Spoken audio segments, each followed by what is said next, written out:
What is up, everyone? Welcome back to another video today, and in this video we are Des Moines International Airport for the 52nd airport update for the month of March 2025. A lot of big news, some new models, and other exciting things to check out as we conduct this month's Des Moines International Airport update.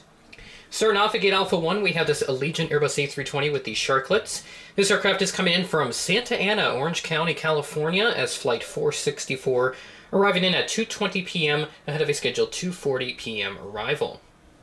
So some big news with Allegiant Air, as I'm sure some of you may have heard about this by now, but there's a lot of services out of Los Angeles that are going to be discontinued. That is because they are closing the crew base out there. And what that also means for Des Moines as well is that the Los Angeles to Des Moines service that was supposed to happen this summer, that is not happening. It was supposed to run from May to August, but that now has been completely canceled. And as for other services, the Santa Ana services will run twice weekly, and this service is expected to run through November. So if you wanted to get to the Los Angeles metro area, flying to Santa Ana, Orange County is your best option. There's also San Diego service as well that'll be coming back this summer, so that'll be great to see. That restarts May 23rd, and will also be a twice weekly service as it starts up. So some big news there to start off this update, so kind of dropping the big bombshell news with the crew base at Los Angeles closing up. So kind of unfortunate to hear about that, and that probably means for me in Sioux Falls that LAX service probably isn't happening. So that's really unfortunate. And I know they've also pulled out of a handful of cities recently, El Paso, San Antonio being a couple of them. So they are making some pretty drastic changes across their entire route network, which is, you know, times are changing and they have to adapt to this ever-changing aviation industry and just so many things happening all at once that they just have to keep doing what they can to stay profitable and stay in operation. And I mean, heck, about, you know, back in November they had that big expansion and now they're cutting some routes as well. So, you know, like I said, things are changing. This aviation industry is so dynamic. Things happen on a dime. Heck, London Heathrow Airport is closed because there's a major power outage, which I don't think that's ever happened with Heathrow, at least in recent history, where the airport has been closed for a 24-hour period because of something like that. That's pretty crazy. I know I kind of went on too long with the Allegiant stuff there, but now we move into some brand new models, and the first of two, at least brand new for the update anyway. The other I've had for a while, but this one is a brand new model. Got this a few days ago. You can check out the unboxing of it, which I uploaded earlier this week. This is the Southwest 737-700 with the split scimitar winglets. Super happy to finally have one of these back, and as you can probably tell, the color isn't exactly the greatest, but arguably it is still better than what NG pulled off. And I do talk a little bit more about that in the unboxing, so you can go check that out for more information.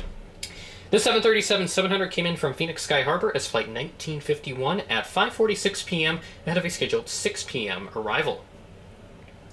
And then moving down, this is the other brand new model for the airport updates. This one, of course, I got back in Christmas. It's California 1. I was really happy to see this on the schedule, so I kind of flip-flopped them when I was planning this out. I would have done California 1 first, but I just put that Southwest there first. So it was going to go at A3B, but the gate space, because of the way I made this diorama, it's way too tight, so I don't want to make it look like the wings are going to clip on either aircraft. So I decided to separate them a bit, even though yes, those two aircraft up there are probably still too close, but what can you do?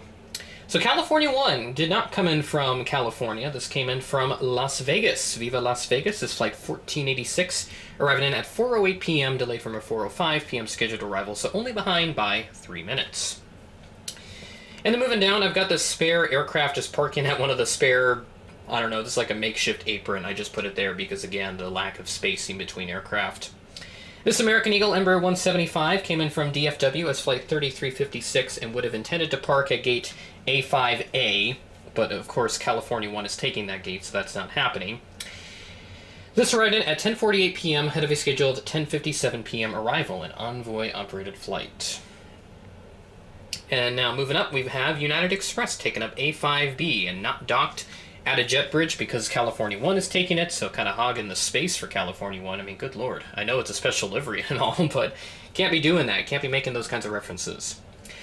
So at any rate, this Embraer 175 came in from Chicago O'Hare as Flight 3569, operated by Republic Airways, and this arrived in at 8:46 p.m., delayed from a 5:56 p.m. scheduled arrival, so a 2-hour and 50-minute delay for this aircraft. We do have a couple of other flights that are like this with some big delays, and this Frontier A321, also a prime example of that.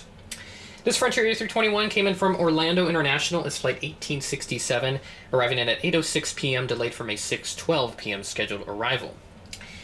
So that delay is about 2 hours, and for general news on this Frontier service, this is going to end on Sunday, March 23rd. So just a couple of days from this video coming out, that service on Frontier will be discontinued. So big news there for Frontier, but they will still continue to fly out of Denver as they always do. That will stay there forever. And of course, you can fly on them and get free bags for about a week or so, because obviously Southwest is discontinuing that. So if you wanted to fly with some free bags, fly them. Moving over, we've got this United A319 parked here at Gate Alpha 2. I'm doing handheld this time. And this aircraft arrived in from Denver as Flight 1925 at 8:26 p.m. ahead of a scheduled 8:39 p.m. scheduled arrival. Very packed Concourse A here. All the flights parking over here in this update. Kind of crazy. We got so many flights, a lot of news. And then Concourse C is a little more barren because, again, you've got the construction up there where the C2, 4, and some of the 6 aprons would be at. So that's why, again, that area is pretty much desolate.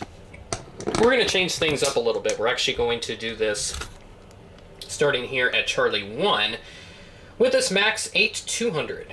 Very happy to continue using this in airport updates. I think this is the first time I've had it in Des Moines, if I remember right. Maybe I used it once before, but I'm probably thinking of Sioux Falls or Cedar Rapids, one of the two, because I have used it in those airports as well. This MAX 8200 came in from Orlando Sanford as Flight 1191 at 8 a.m. ahead of a scheduled 8:12 a.m. arrival.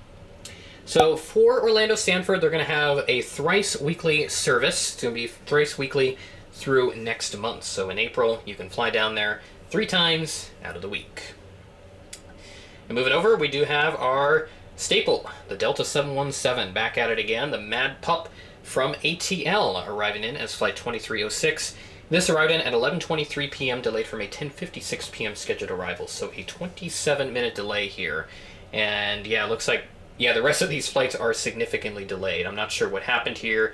The American flights just not on time today. So, you know, the chaos continues in this update. But parked over here at Charlie 5, this A319 came in from DFW as Flight 1371, arriving in about, what is that, 28 minutes behind schedule? Arriving in at 12:19 a.m. on Monday, delayed from an 11:51 p.m. scheduled arrival on Sunday. So the flights in this airport update are from this last Sunday, so that would be the 16th. So March 16th is when these flights are from.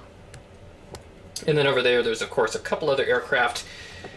I will have to go handheld so I don't have to move the tripod and have that bang up against various objects back over here. So there's the last 2 American aircraft that we have. I'll go ahead and get you a nice bird's eye view of this CRJ 700 coming in from Chicago O'Hare as Flight 6210, a SkyWest operated flight.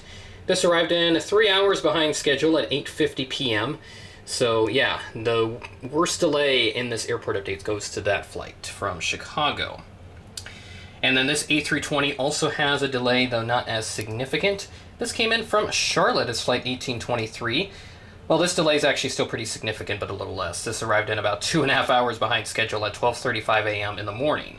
So yeah, I'm not sure what happened there, maybe some weather or something, but either way, unfortunate to report on those delays, but what can you do? So there you go, Des Moines International Airport, number 52, and a very jam-packed update at that as I record this on the same day that this is going out. Thankfully I had a couple extra hours because my schedule cleared up very nicely, so really happy about that, and it gives me some extra time to work on these videos. Always fun to continue doing Des Moines and hoping to find some more updates on the new terminal expansion as we move forward. Don't have anything for you this month, so that's all I got for you today in this video. With that being said, thanks for watching, and I will catch you in the next video.